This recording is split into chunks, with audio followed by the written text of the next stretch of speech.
June of 2009, a National Guard captain named Michael Clauer is deployed. He's commanding more than 100 soldiers. He gets a phone call from his wife. She's crying so hard, he can barely understand her. He's so shaken when he hangs up the phone that a guy he works with tells him he should go see a psychiatrist. Here's what she was trying to tell him. Their house was gone. Not behind on payments, not in trouble. Gone. Sold to a stranger. Somebody else's name on their deed. And here's the part that should make the hair on the back of your neck stand up. That family didn't even have a mortgage. They owned the house, free and clear. No bank, no lender. Nobody with a claim on it. Her parents had bought them the house outright. So who sold it? The Homeowners Association. Now, before I tell you how, I want you to fully appreciate what this is all over. The bill that started this was under $1,000, $977.55 to be exact. This is according to reports out of Dallas. $977. That's a transaction service. That's a decent set of tires. That's a long weekend.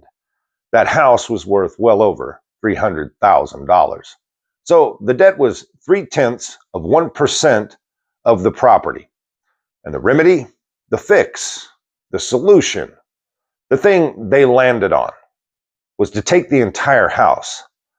I want to be careful here because I don't want you thinking this is a story about one crazy HOA board in Texas. It is most certainly not. I'll show you the why in a few minutes.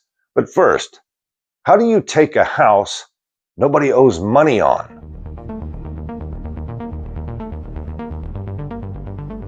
So Michael went on active duty in February of 2008, shipped out, and his wife, May, she didn't handle it so well. Court records say that she fell into a serious depression. Now I want to say something here, and I wanted to say it plainly because I've seen how people talk about this story online. It's easy to sit in a chair and say, just open your mail. Real easy. Her husband was in a war zone, though. Every envelope that showed up at that house was a coin flip on whether it was the one telling her that he wasn't coming home. She said it herself. She was scared she'd hear bad news. So the mail piled up, and somewhere in that pile were certified letters from the Heritage Lakes Homeowners Association. First one saying they were behind, naturally, and one saying it was getting even worse. Then one saying they intended to foreclose. She never opened any of them, apparently, and I'll give the association this much. That's their defense, and it's not nothing. Their spokesman said the family had been warned repeatedly months before he ever shipped out. Fine, granted. They sent the letters. But sending a letter and taking a man's home are not the same act. And what happens next is where this stops being anything close to a collection story.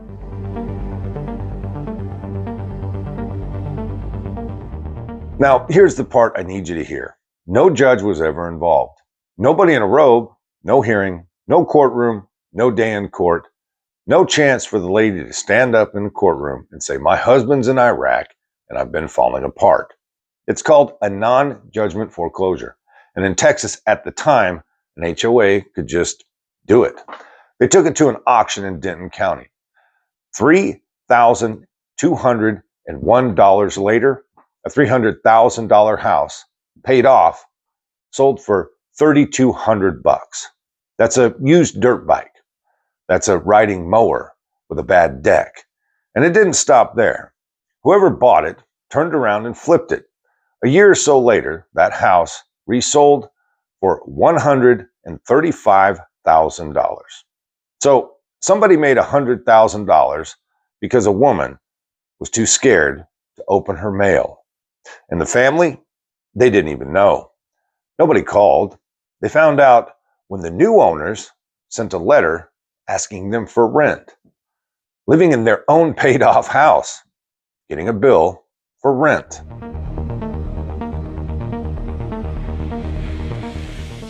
Now, if you're sitting there thinking there's got to be a law against this, there is. It's called the Service Member Civil Relief Act. It's a federal law. It exists for exactly, precisely, specifically this, so that a man who is deployed doesn't come back to find his whole life sold off while he was gone. Michael Clauer was on active duty from February 2008 to October 2009. That's not in dispute here. That's in the court records. So how did this happen? Well, according to the family's attorney, the associate's lawyer filed an affidavit stating that neither of the Clauers were on active duty. A piece of paper signed, filed, saying that a man commanding 100 soldiers in Iraq was not on active duty. That's the whole thing right there. There's the entire machine in one sentence. Not a villain twirling his mustache, not a conspiracy, a form filed, checked wrong, and nobody in the process was built to catch it because there was no judge in the room to catch it. The protection exists. It just needed one human being to look up.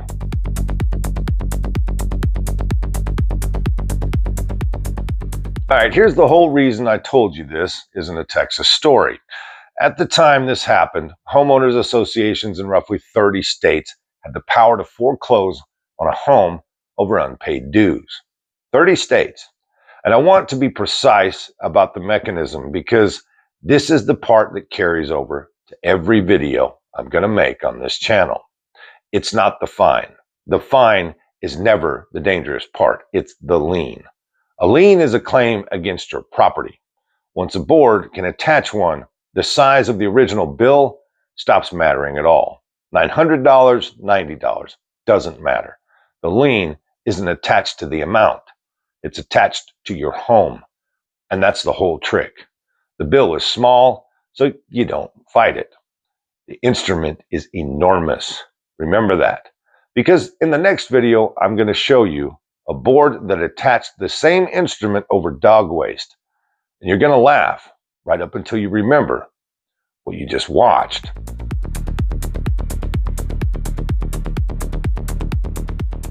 So, how did it end? The Clauers sued. Federal court. It got national attention. ABC, NBC, Dallas stations. And in August of 2010, they got their house back. Court-ordered settlement. Confidentiality terms. Gag orders. Nobody involved got to talk about the details. Michael Clauer eventually took a position in Virginia and moved his family out of Texas, put the house up for sale. Said he wanted to see the law change so it couldn't happen to somebody else. And some of that actually worked. Texas lawmakers filed multiple bills on HOA foreclosures after this case. Some real reform came out of it. Court order required more protections.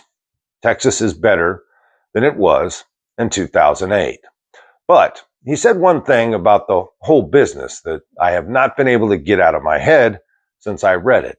He said, quote, "You don't execute someone for shoplifting."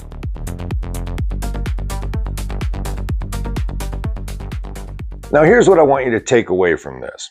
You can do everything right. You can pay off your house, burn your mortgage, own the ground under your feet with no bank on the paper.